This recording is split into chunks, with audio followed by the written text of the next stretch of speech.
Ladies and gentlemen, ODM party has suspended any coalition talks with President William Ruto's party, UDA party. But let's assume that tomorrow we wake up and William Ruto calls their bluff. What are the options available for Oburu Odinga as the party leader and Gladys Wanga as the party chair? In this video, I want us to look at some of the options available for them. But first of all, let us look at some of the demands which ODM party is now putting on the table for the president. And I know personally that some of these demands the president might not agree to. The first demand which they are placing on the table is that they are demanding for respect from UDA officials. We demand respect from the UDA party. 5. I think that is what Oscar Sudi responded to today. And that's exactly what Aaron Cheriot also responded to today. Ruto has told them to tell UDA leaders, especially officials, to respect ODM.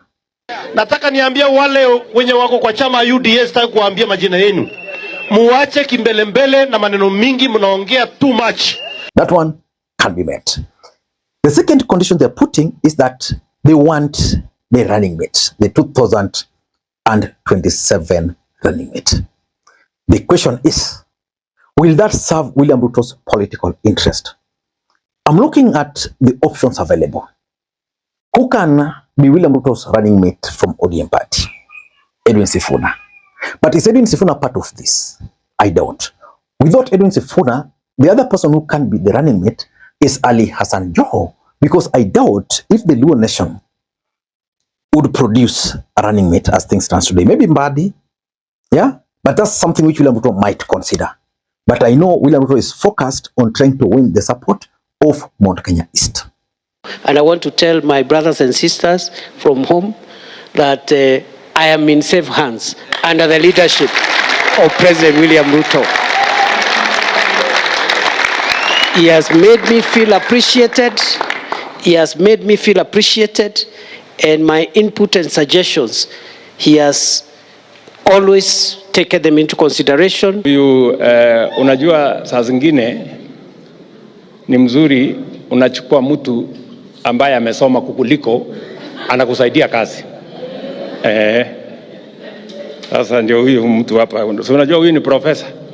Mimi nimefika, sijafika profesa mimi.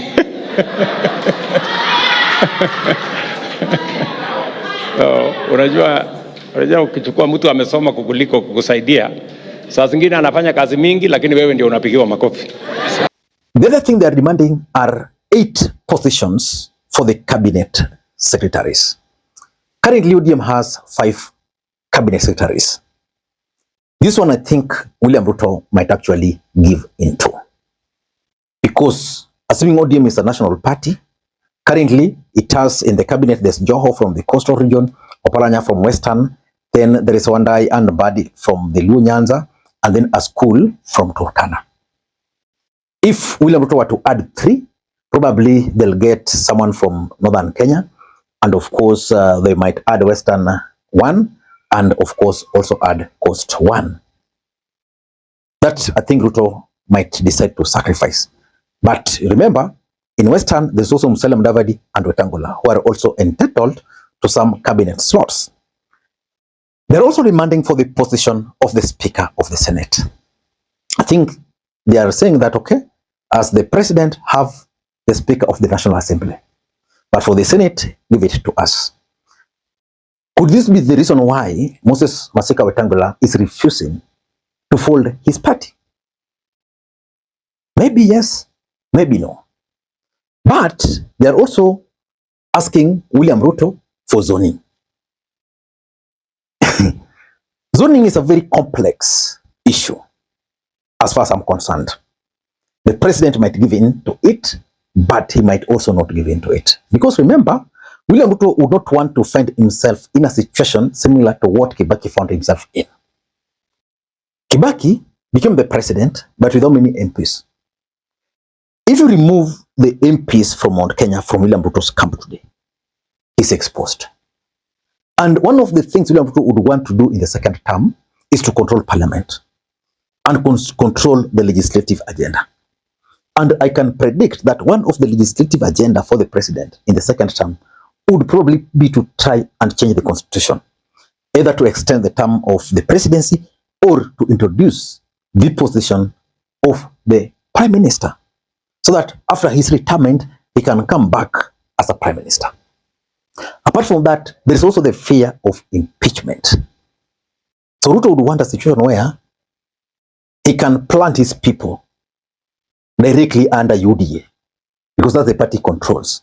In the second term, he won't have power. Most people would not respect him the way they are doing today, because right now they know he's coming back. Why Uhuru Kenyatta failed in second term? Because most of those people believed that his term was coming to an end. So Ruto would not want to find himself in such kind of a situation. So for zoning, he might not really agree to. And they're also saying that we want you to release for us the 12 billion Kenya shillings owed to ODM party through the political party's funds. If ODM party were to get 12 billion today, or let's say just a half of it, they'll be able to traverse the entire country. They might not even depend on William Ruto to fund its activities, because that's their own money. So the truth is, William Ruto might decide to release this money, but I think he might also not release it fully, because he would also want a situation where ODM depends on him for funding. And importantly, they're also saying they want 14 permanent secretaries. That's a small thing for me. William Ruto can do that. But what are the options? What are their options? Number one, if William Ruto were to tell them no, they might decide to sponsor a presidential candidate. I want to make it absolutely clear that our constitution already has a presidential candidate for our party. And that presidential candidate is clearly stated in the constitution of our party. And it is the party leader. And it is the party leader speaking. I am the presidential candidate for ODM if ODM decides that it goes it alone. So anybody who is preparing himself to go for presidential election in ODM, I think is misplaced. And that presidential candidate can actually be Oburu Odinga. That's what I'm looking at. And the intention would be not to win the presidency, but to enter into post-election agreement. Let's say rerun, or even after the election, they will have a few MPs, then negotiate. Because I don't see the viability. Maybe you can tell me, but I don't see the viability of ODM sponsoring a presidential candidate if Sifuna Group and Orengo Group are out of it. So that's the first option. The second option, which I think they might consider, but I don't see it materializing, is that they can decide, Oburu and Wanga and the group can decide to team up with Edwin Sifuna's group. Now, under what term? If they are betrayed this side, and then they come to Sifuna group, are they going to come as equal partners or as less equal partners? Is Edwin Sifuna going to be the Secretary General? Is Babu going to be the party leader the way he's demanding? Or what arrangement? Because if they are disappointed, then they're going to be laughing stock.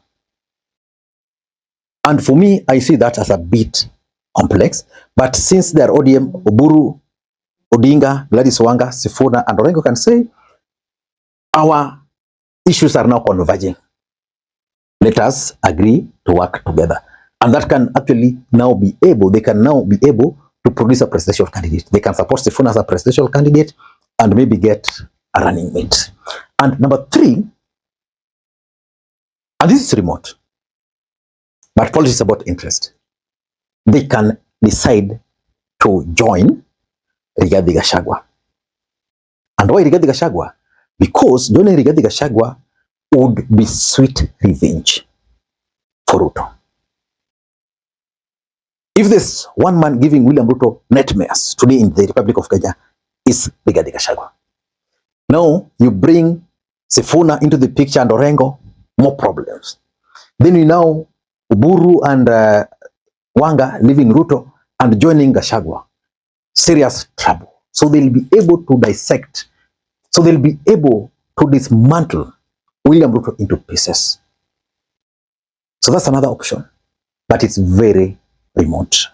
And for me, the other option is that they are likely to give up, but focus on 2027 parliamentary, gubernatorial, senatorial, women rep, and ward representative positions. So that they say, okay, let us shield our ODM strongholds. Let us tell our people to vote whichever way they want for the presidency. But for governor, blah, blah, let us stick to our guys. Ladies and gentlemen, I don't know how that's going to be possible, but the truth is, it is something which they can consider. Until next time, this is Lee Makwiny. Bye-bye.